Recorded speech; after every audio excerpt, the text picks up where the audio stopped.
تو اس کا ازالہ کیسے ممکن بنایا جا سکتا ہے؟ ایک اسی طرح کا مثبت اشارہ کابل سے بھی آیا ہے کہ وہاں پہ سیاسی کمیشن کا مولوی کبیر جو نائب وزیر اعظم برائے سیاسی امور ہیں، ان کی سربراہی میں ایک اجلاس ہوا جس میں امیر خان متقی نے بھی شرکت کی، انٹیلیجنس چیف عبدالحق وسیق نے بھی شرکت کی، خیر اللہ خیرخواہ جو وزیر اطلاعات ہیں انہوں نے بھی شرکت کی، اور اس میں یہ کہا گیا کہ جی دو طرفہ جو دونوں ممالک کے مابین جو تعلقات ہیں یہ بہتر ہونا چاہیے، اور اس قسم کی کشیدہ صورتحال جو ہے اس کے ظاہر ہے کہ یہ خطہ متحمل نہیں ہو سکتا۔ لیکن اسی اجلاس میں یہ بھی کہا گیا تھا کہ افغانستان کی حکومت اپنے وطن کا اور اپنے شہریوں کا ہر ممکن دفاع یقینی بنائے گی۔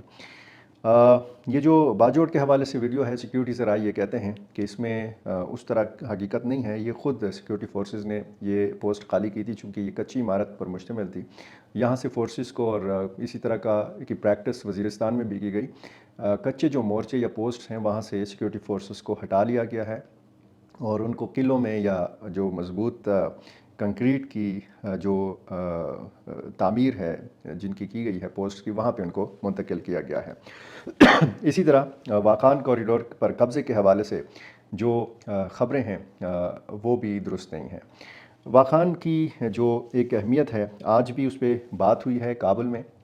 وزیر داخلہ سراج الدین حقانی سے چینی سفیر ژاؤ جنگ کی ملاقات ہوئی ہے، دو طرفہ تعلقات بڑھانے کے لیے ٹھوس اقدامات کی ضرورت پر زور دیا گیا ہے، اور اس ملاقات میں واخان کوریڈور کی اسٹریٹجک اہمیت، تجارتی تعلقات میں اضافہ، مسافروں کی فلائٹ آپریشن کی توسیع اور جو دیگر سیکیورٹی معاملات ہیں، خصوصاً چینی باشندوں کی افغانستان کے اندر سیکیورٹی معاملات پر بات چیت ہوئی ہے۔ چونکہ وزیر داخلہ سراج الدین حقانی سے یہ ملاقات تھی تو اس میں ظاہر ہے کہ سرحدی مقامات کے اوپر اور پھر افغانستان کے اندر سیکیورٹی معاملات کے اوپر بات چیت کی گئی ہے۔ پاکستان کے لیے بھی جو واخان کوریڈور ہے اس کی انتہائی اہمیت ہے، یہ وسط ایشیا تک رسائی کا بہترین راستہ ہے پاکستان کے لیے، دشوار گزار ہے، 6 مہینے یہاں پہ برف رہتی ہے، اور جب طورخم سرحد بند کی گئی تھی تو اس یعنی 10-11 مہینے پہلے کی بات ہے، تو اس پہ میں نے آپ کو بتایا تھا کہ افغان سائڈ سے چابہار بندرگاہ جو ایران کے ساتھ ہے اس کو اور واخان کوریڈور کو یا راہداری کو یا اس راستے کو طورخم کا متبادل قرار دیا جا رہا تھا۔ چین کی اس راہداری کو کھولنے کے حوالے سے کوئی دلچسپی نہیں نظر آتی۔ افغان حکومت چاہتی ہے، افغان لوگ چاہتے ہیں کہ چین کے ساتھ یہ جو سرحد ہے اس کو کھول دیا جائے، یہاں پہ اگر سڑک نہیں ہے، کوئی مواصلات کا نظام نہیں ہے تو اس کو بہتر بنایا جائے، پسماندہ علاقہ ہے۔ چین کے لیے یہ ظاہر ہے کہ انتہائی اہمیت کا حامل راستہ ہے، لیکن چین کے لیے بہت زیادہ چیلنجز ہیں۔ ایک تو یہ جو علاقہ ہے ضلع واخان، صوبہ بدخشاں کا یہ ضلع ہے، یہ براہ راست متصل ہے سنکیانگ صوبے سے۔ سنکیانگ صوبہ چین کا صوبہ ہے جو افغانستان کے ساتھ جس کی سرحد ملتی ہے اور اسی جگہ پہ ملتی ہے۔ یہ چین افغان سرحد جو ہے 90 کلومیٹر پر محیط ہے، یہ بہت کم فاصلہ ہے 90 کلومیٹر اگر آپ پاکستان اور افغانستان کے سرحد کے مقابلے میں دیکھیں۔ 2650 کلومیٹر پاکستان اور افغانستان کی تقریباً سرحد ہے، اور یہ چین افغان سرحد جو ہے یہ صرف 90 کلومیٹر یا اس سے کچھ زیادہ ہے۔ سنکیانگ میں چونکہ مسلم آبادی کی اکثریت ہے اور یہاں پہ کچھ مسلم تنظیمیں جو ہیں یہ چین کے لیے درد سر ہیں۔ چین نہیں چاہتا معاف کیجیے گا کہ یہ راستہ جو ہے یہ کھل جائے، اور جو تنظیمیں افغانستان کے اندر موجود ہیں یا جس طریقے سے افغانستان کی مسلم آبادی ہے اسی طرح سنکیانگ کی مسلم آبادی ہے، تو اس نقطہ نظر سے چین اس راستے کو کھولنے میں کوئی دلچسپی نہیں رکھتا۔ اگر سی پیک کے مقابلے میں دیکھا جائے تو پھر بہت کم فاصلہ اور بہت کم لاگت کا جو ایک راستہ ہے یہ اس کوریڈور کے ذریعے چین کو میسر آ سکتا ہے۔ تاجکستان اور ازبکستان کے راستے ایران تک رسائی مل سکتی ہے چین کو، لیکن چین سی پیک کی اہمیت کو کم نہیں کرنا چاہتا، اور یہ چونکہ 6 مہینے یہاں پہ برف رہتی ہے، سیاحت کے بے انتہا مواقع اس جگہ پہ موجود ہیں، یہ علاقہ پسماندہ ہے۔ سن 2020 تک اس علاقے کی آبادی جو تھی وہ صرف 17,000 نفوس پر مشتمل تھی، بیچ میں چونکہ 4 سال گزرے ہیں تو یہ آبادی یہ ممکن ہے کہ بڑھ چکی ہوگی۔ انگریز کا جب تسلط تھا اور 1893 میں جب ڈیورنٹ اور امیر عبدالرحمن کے مابین معاہدہ ہو رہا تھا ڈیورن لائن کا، تو یہ اسی معاہدے کا نتیجہ ہے یہ کوریڈور، اور یہ انگریز سرکار میں بفر زون تھا۔ یہاں پہ پامیری اور واقعی لوگ جو ہیں یہ قیام کرتے ہیں، اور اس کوریڈور کے جنوب میں قراقرم اور ہندو کش کا پہاڑی سلسلہ ہے، اور اس طرف جب پاکستان کی طرف آپ دیکھتے ہیں شمالی علاقوں میں، تو گلگت بلتستان انتہائی قریب ہے اس علاقے کے۔ یہ کہا گیا ہے کہ جی پاکستان نے اس پر قبضہ کیا ہے، کوئی اس خبر میں حقیقت نہیں ہے، اور میں ایک بار پھر آپ کو دہرائے دیتا ہوں کہ چین اتنا بچہ نہیں ہے کہ وہ افغانستان جیسے اہم ملک کے ساتھ اپنی سرحد ہی ختم کر دے اور پاکستان کو یہ کرنے دے کہ وہ واخان کے اوپر قبضہ کر لے۔ بہرحال سوشل میڈیا پر طرح طرح کی خبریں پھیلائی جا رہی ہیں، مزہ لیا جا رہا ہے پاک افغان کشیدگی کا، اور غلط فہمیاں جو ہیں ان کو ہوا دی جا رہی ہے۔ ہونا یہ چاہیے کہ اس آگ پہ ٹھنڈا پانی پڑے،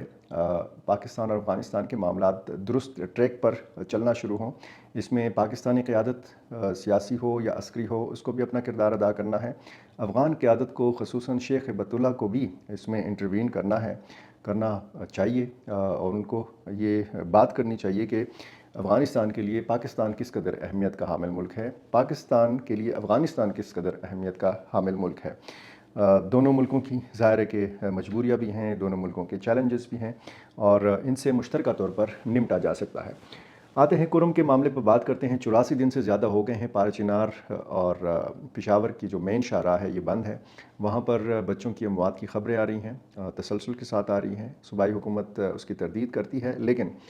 وہاں جو مقامی لوگ ہیں، جو مقامی صحافی ہیں، وہ بھی یہ بتانے لگے ہیں کہ ہسپتالوں میں ادویات نہ ہونے کی وجہ سے، جان بچانے والی میڈیسن نہ ہونے کی وجہ سے، آکسیجن نہ ہونے کی وجہ سے، اور شدید سردی کی وجہ سے بچوں کی اموات واقع ہو رہی ہیں۔ ایک انسانی المیہ ہے۔ اب فریقین نے جتنی بھی نشستیں کی ہیں، مذاکرات کیے ہیں، ایک معاہدے پر متفق ہونا چاہیے۔ منگل کا دن 31 دسمبر انتہائی اہمیت کا حامل جو ہے یہ دن ہے۔ ایک نقطہ اس معاہدے کا یہ ہے کہ تمام بنکرز ایک ماہ کے اندر ختم ہونے چاہیے، اور بھاری اسلحہ جو ہے یہ حکومت کے پاس جمع ہونا چاہیے۔ بھاری اسلحہ کی حوالگی کے حوالے سے ڈیڈ لاک تھی، اور اس ڈیڈ لاک پر بیرسٹر سیف کہتے ہیں کہ اتفاق رائے ہو گیا ہے کہ دونوں فریقین جو ہیں حکومت کے پاس بھاری اسلحہ جمع کرائیں گے۔ خدشات ہیں، خدشات ظاہر ہے کہ اگر مری معاہدے پر جو 2008 میں ہوا تھا اس پر اگر عمل درآمد نہیں ہوتا، اس نئے معاہدے کے جو نکات ہیں اس پر عمل درآمد اگر نہیں ہوتا، تو خدا نخواستہ خاصہ ایک بار پھر صورتحال کشیدہ ہو سکتی ہے۔ لیکن یہ جو سڑک بند ہے، دونوں فریقوں کے جو لاکھوں لوگ ہیں ان کو شدید مشکل صورتحال کا سامنا ہے۔ وہاں پہ ایندھن نہیں ہے، پیٹرول اور ڈیزل کی قلت ہے، گیس کی قلت ہے، جلانے کو لکڑیاں نہیں ہیں، شدید سردی سے بچاؤ کا کوئی انتظام نہیں ہے، دوائیاں نہیں ہیں، خوراک کی اشیاء کی قلت ہے، مہنگائی ہے، کیونکہ جب قلت پیدا ہو جاتی ہے تو مہنگائی بھی آ جاتی ہے۔ بیرسٹر سیف نے یہ کہا ہے کہ جب تک یہ معاہدہ نہیں ہوگا، بنکرز نہیں مسمار کیے جائیں گے، مورچے خالی یا مسمار نہیں کیے جائیں گے، اور بھاری اسلحہ حکومت کے حوالے نہیں کیا جائے گا، سڑک کو نہیں کھولا جائے گا، اور ظاہر ہے کہ جب تک سڑک کو نہیں کھولا جائے گا یہ ساری مشکل صورتحال جو ہے اس پر قابو نہیں پایا جا سکتا۔ یہ خیبر پختونخوا اسمبلی کے حوالے سے بھی میں آپ کو بتاؤں کہ یہاں پر مختلف جو قبائلی علاقوں میں ممکنہ فوجی آپریشن ہے اس پر ایک بار پھر بات ہوئی ہے۔ حکومت اور اپوزیشن نے ایک موقف اختیار کیا ہے، ایک پیج پر ہیں، اور اسپیکر خیبر پختونخوا اسمبلی بابر سلیم سواتی نے آج بہت کھلے الفاظ میں تنقید کی اور کہا کہ فوج اور منتخب نمائندوں کے درمیان اعتماد کا فقدان ہے، یہ مناسب بات نہیں ہے۔ اسپیکر نے امن و امان کی صورتحال پر آئی جی خیبر پختونخوا کو طلب کیا ہے اور کہا ہے کہ آپ 31 دسمبر کو آئیں، اپوزیشن لیڈر کو اور دیگر جو اراکین اسمبلی ہیں اور جو حکومتی ارکان ہیں ان کو آپ بریفنگ دیں کہ اس وقت صورتحال امن و امان کی خیبر پختونخوا میں کیا ہے۔ اور اسپیکر نے یہ بھی بتایا کہ اگلے مرحلے میں کور کمانڈر پشاور کو بھی امن و امان کی صورتحال پر بریفنگ کے لیے اسمبلی بلایا جائے گا۔ ارکان اسمبلی نے کہا کہ قبائلی علاقوں میں آپریشن کو نہیں مانیں گے، جبکہ حکومتی ارکان نے واضح کیا کہ آپریشن کا فیصلہ خیبر پختونخوا حکومت اور وزیر اعلیٰ خیبر پختونخوا علی امین گنڈاپور کریں گے۔ تو یہ جناب صورتحال تھی، اور آج پشاور پریس کلب آئے میاں افتخار حسین جو عوامی نیشنل پارٹی کے صوبائی صدر ہیں، انہوں نے کہا کہ صوبے میں دہشت گردوں کو جنرل ریٹائرڈ فیض حمید لے کر آئے، ان سمیت فیصلے میں شامل سب سے تفتیش ہونی چاہیے۔